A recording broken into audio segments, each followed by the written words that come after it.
enjoying it very much. We welcome you to another hour of Get Up. We come to you live every morning from the Seaport District at Pier 17. We are brought to you by Chase, and this is the menu for hour number 2. We're going to get up with the NFL, where labor talks continue today and don't look great. The big question, what happens if they can't make a deal? We'll tell you. Also, ahead, Joe Burrow's plans and his hands, both of which have some people concerned. He's talking to the media. Any minute, you'll hear what he has to say. And then, the time has come to show him the money. The sides will talk this week. What happens if a deal doesn't get done? We'll answer all those questions as we get up with you, starting right now with the NFL and what Shefty described as a very big day in the labor talks. There are going to be continued conversations today. A group of players and owners will meet at the Combine to go over details of the proposed deal, which includes a 17-game season. Here's Shefty on what owners are giving in exchange for that.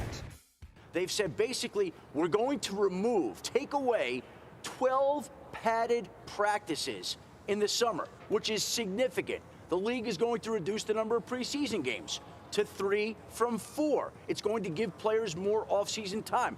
And so in exchange for that one added regular season game, which is an awful lot to ask of the players, the league believes it's going out of its way to give back time off and practices off and contact off that could justify the extra game and justify not the millions, but the extra billions in the collective bargaining agreement for the players.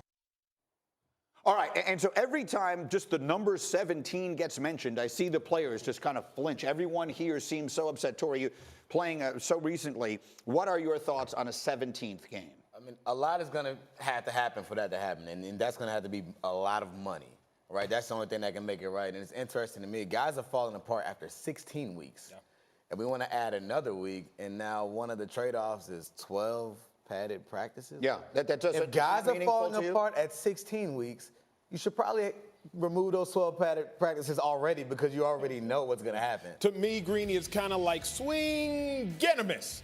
Because the NFL thinks they're doing something right. Okay, let's remove the number of padded practices. That'll help the players. When in all honesty, Tori, if we're being real, it's just going to lower the quality of product. You might not need 12 padded practices, but you do need a couple. So if now we're going to remove padded practices, remove a preseason game, which the starters weren't playing in anyway, you're not really accomplishing your goal.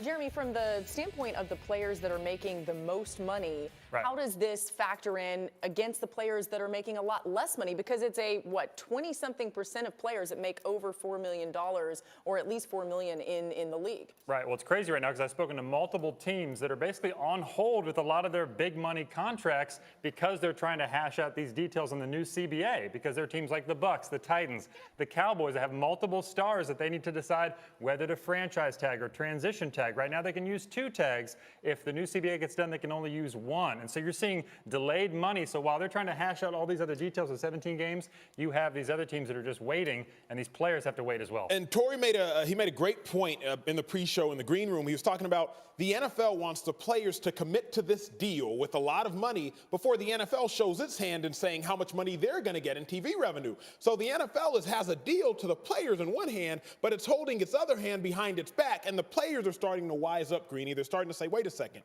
we don't want to commit to a revenue deal before we know just how much money y'all getting. And that is what I think the disconnect is. I get that part of it. Now, there's percentages involved here, right? Yes. And we're going to talk about percentage of revenue. So if they get, whatever it is, $10 billion, I'm just making numbers up here, $10 billion, the players are going to get 48.5% of that. It benefits everyone for these deals to be as big as they can be. It benefits the players. They are getting their piece of the pie. The debate is over how big that piece should be. The huge debate for the players right now, and Tori, correct me if I'm wrong, it's the matter of really a lot of the players want 50-50. That's what the players want. Like, look, we're out there, we're getting hurt, we're putting our guts out there, our bodies out there. But the owners are like, look, y'all are just players. Y'all are a dime a dozen.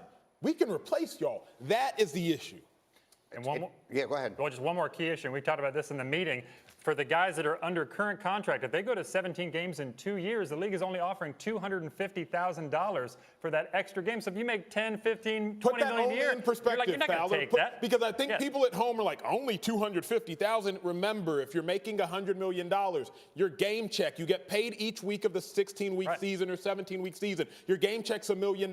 So to only get paid $250,000, you're taking a significant pay cut. Correct. 75% of the league doesn't, though. That was the stat that Laura was giving you, is that only roughly 25% of the players in the league make more than that. And all you need is 51% of the players to vote to approve the deal. Therein lies one of the significant problems. Now, Jeremy mentioned that the Cowboys are one of the teams waiting to see how the CBA thing turns out, because it might go a long way towards deciding what happens with Dak. Right, and that countdown still continues for the Cowboys as they try to work out that long-term deal with Dak Prescott before the franchise tag deadline on March 12th. Stepheb Jones acknowledged the two sides haven't talked since September, but he can't envision a scenario where the team moves on from Prescott. Here's what he said. It just kind of stopped. We kind of left it where it was, Jones said. I wouldn't say there was anything acrimonious. They felt they were done where they were. We felt like we were kind of where we were, and we never really got going again. So let's welcome in Louis Riddick, who joins us from the Combine. And Louis, first of all, just your reaction to Stepheb Jones' quotes and knowing that these two sides should be talking over these next few days. Yeah, my reaction is this. Look, in order to consummate a deal, in order to strike a deal, you obviously have to establish what you believe fair value is. And at some point in time, if things aren't moving the way they're supposed to be moving and they're not progressing in a positive direction, they are just going to stop. Now, when Jeremy already just referenced the fact that owners right now are trying to figure out what the new CBA is going to look like, just how much is the salary cap going to rise? I mean, that obviously affects long-term planning. And in the case of Dallas, not only do they have to get Dak done, which should be a priority and which should have been a priority already, there are two other premium players at premium positions that they have to sign the long-term deals, and that being Amari Cooper and Byron Jones. So, look, they have a lot of things that they need to get in order. Obviously, again, Dak needs to be a priority, and I've heard people already speak about the fact that he should have been prioritized even before Ezekiel Elliott. He should have been taken care of. But the fact of the matter is, with so much uncertainty surrounding the CBA, and right now, it really is meticulous planning when you're looking 3, 4, 5 years down the road and trying to project how these salaries are going to affect an overall roster. I can see why things maybe have grinded to a halt. Louis, your perspective on this will fascinate me because many people know about your front office background, but you were a player a long time, and I know still in many ways think that way. Torrey Smith said earlier this morning, if the Cowboys try to franchise tag Dak Prescott, he should build himself a house down in Cabo kind of thing, and the way Zeke did, and not show up. That's something quarterbacks traditionally do not do. Sure. If you were advising him, what advice would you give him?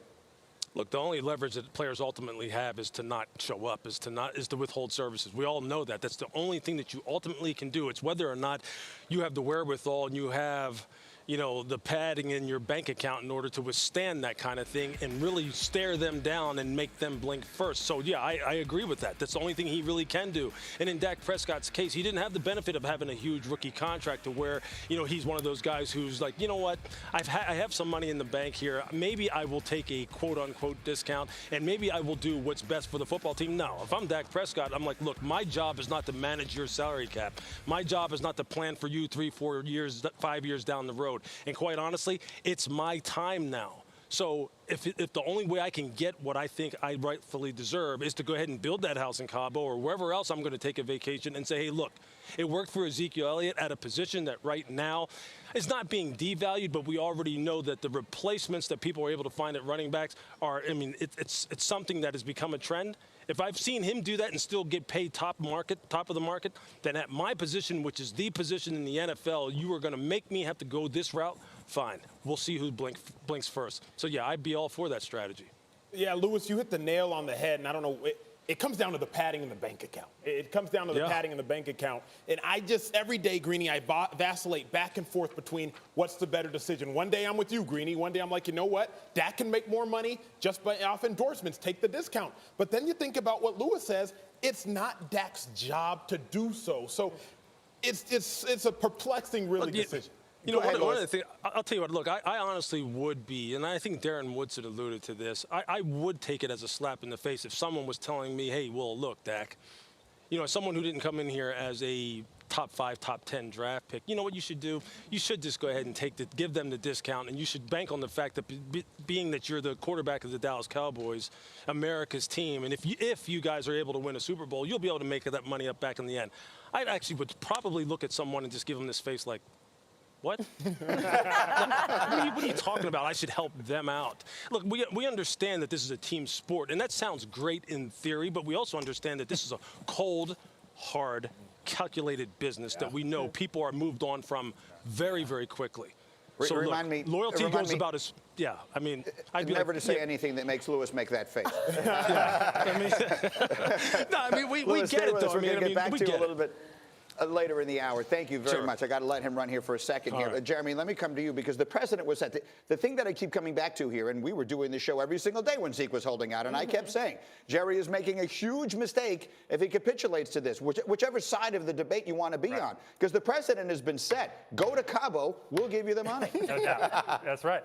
Or Dak's going to make that nasty face. I can't really make it, but he does it better than I do. March 12th, here's what I'm hearing. That is the rough, informal deadline because that's the last day you can franchise tag a player right now. So they got 2 weeks, and they know it. So the deadline, the Cowboys are hoping, pushes them toward a sweet spot with Dak. They tabled things for 4 or 5 months because it just wasn't working out. Now they're going to hit it hard and revisit. No matter what the Cowboys say publicly, they want this done by then because they don't want Dak making that face on March 13th. Tori, what do you make of the potential disrespect, though, that Dak might feel right now? I take it personal for Dak. I mean, he did everything the right way, and we keep using the salary cap as an excuse and the unknowns for the CBA. I can guarantee you this. It's only going to go up. Dak's contract is not an issue. All right, we're going to actually bring up those quotes from Darren Woodson coming up a little bit later in the hour, and you will hear whether or not he should feel disrespected. Meanwhile, we have a lot more coming up here on Get Up. Yeah, and maybe the Bengals are feeling disrespected by Joe Burrow. Who knows? Is he embracing the idea of heading home to Ohio? He just talked about it. You will hear from him coming up on our show. Plus, if you were starting a team of NBA players 21 or under, Zion has to be the #1 pick, right? Spoiler alert, one of our experts says no. Find out who has the top spot. It's next on Get Up.